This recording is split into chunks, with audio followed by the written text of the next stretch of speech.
लोक आस्था का पर्व छठ की सभी लोगों को हार्दिक शुभकामनाएं। इस पर्व में वैसे तो मुख्य रूप से यह पर्व 4 दिनों का होता है, लेकिन इसमें 36 घंटों का निराहार व्रत रखा जाता है।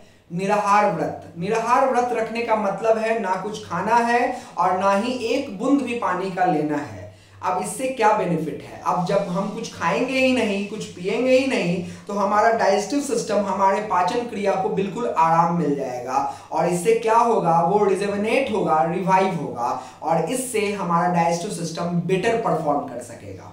दूसरा, इस पर्व में हम लोग क्या करते हैं कि इस पर्व में जितने भी डिवोटीज होते हैं, जो परवर्तिन होती हैं, जो पर्व करती हैं या जो करते हैं, वो लोग नदी में स्नान करके अस्ताचल सूर्य यानी कि अस्त होता हुआ सूर्य और उदयमान सूर्य यानी कि उदय होता हुआ सूर्य के सामने नतमस्तक होते हैं।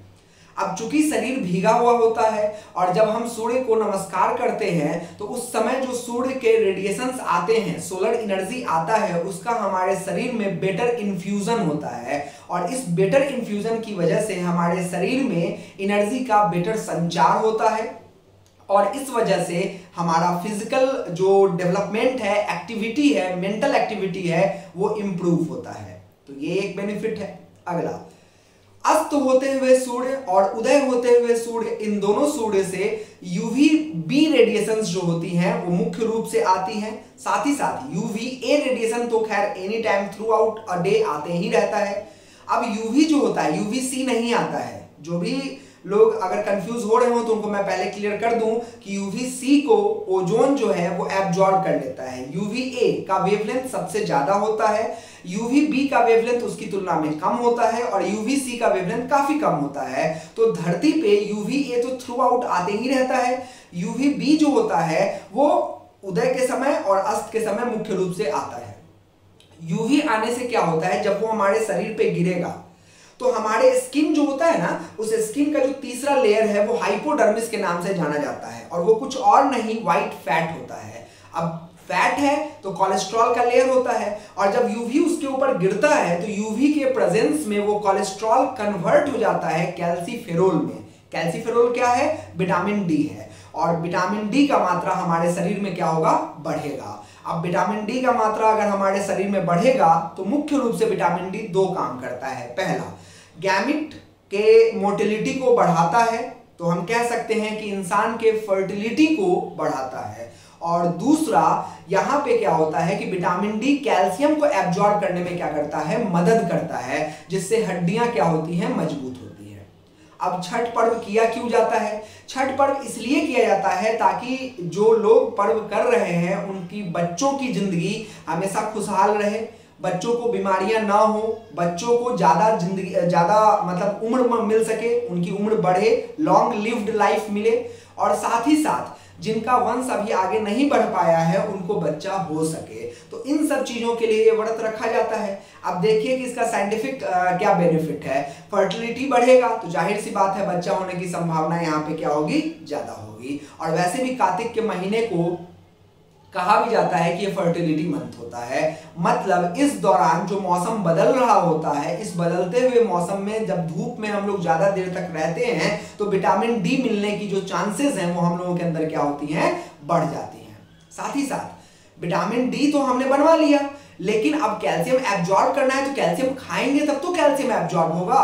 तो इस छठ महापर्व में जो प्रसाद बनता है उस प्रसाद में मुख्य रूप से गुआवा, पाइनएप्पल और साथ ही साथ जैगरी मतलब गुड़ होता है, मिठा होता है, उसका इस्तेमाल किया जाता है। जो गुड़ होता है ना वो एक प्रकार का स्वीटनर होता है, लेकिन वो कैल्शियम का भी गुड सोर्स होता है, आयरन का भी गुड सोर्स होता है। अब चूंकि कैल्शियम का गुड सोर्स है, प्रसाद में जैगरी का इस्तेमाल हो रहा है और जब वो हम उसका सेवन करेंगे तो कैल्शियम जब हमारे शरीर में जाएगा तो विटामिन डी उसको एब्जॉर्ब करवाने में मदद करेगा और इससे हमारी हड्डियां क्या होंगी? मजबूत होंगी। तो ये भी एक बेनिफिट होता है। और इसके अलावा इस पर्व में जब सूर्य नमस्कार लोग कर रहे होते हैं तो उस समय वो पानी में खड़े होके कर रहे होते हैं और ज्यादा देर तक पानी में खड़े रहने से हमारा नर्वस सिस्टम रिजेनरेट होता है, रिवाइव होता है और इससे हमारा मेंटल जो डेवलपमेंट है, जो मेंटल हेल्थ है वो ज़्यादा स्टेबल होता है, बढ़िया डेवलप करता है, बढ़िया तरीके से काम करता है। तो ये भी इसका एक बेनिफिट है। साथ ही साथ इम्यून सिस्टम बढ़िया होता है, बैक्टीरिया से, वायरस से लड़ने की क्षमता हमारे शरीर में क्या होती है, बढ़ जाती है। तो ये सारा साइंटिफिक बेनिफिट है इस पर्व का। और पौराणिक कथा तो ढेर सारा है इससे जुड़ा हुआ, काफी सारा। जिन लोगों के मन में जो भी इच्छा होती है वो भगवान सूर्य से मांगते हैं और निश्चित ही निश्चित वो चीज उनका पूर्ण होता है, उनको वो मिलता है। इसका इतिहास काफी पुराना है, बहुत सारा एग्जैक्टली तो इसके बारे में कुछ ज्ञान भी नहीं है कि कब से किया गया, लेकिन रामायण काल में भी इसका जिक्र किया गया है कि प्रभु श्री राम ने और माता सीता ने भगवान सूर्य की उपासना की थी। महाभारत में भी इसका जिक्र किया गया है कि अंग प्रदेश जो आज का भागलपुर है, तो वो अंग प्रदेश के राजा थे सूर्यपुत्र कर्ण। उन्होंने भी नदी में खड़े होकर सूर्य का पूजा किया था, उपासना किया था। पांडव और द्रौपदी ने भी सूर्य की उपासना की थी। तो काफी सारा इसका पुराना इतिहास है।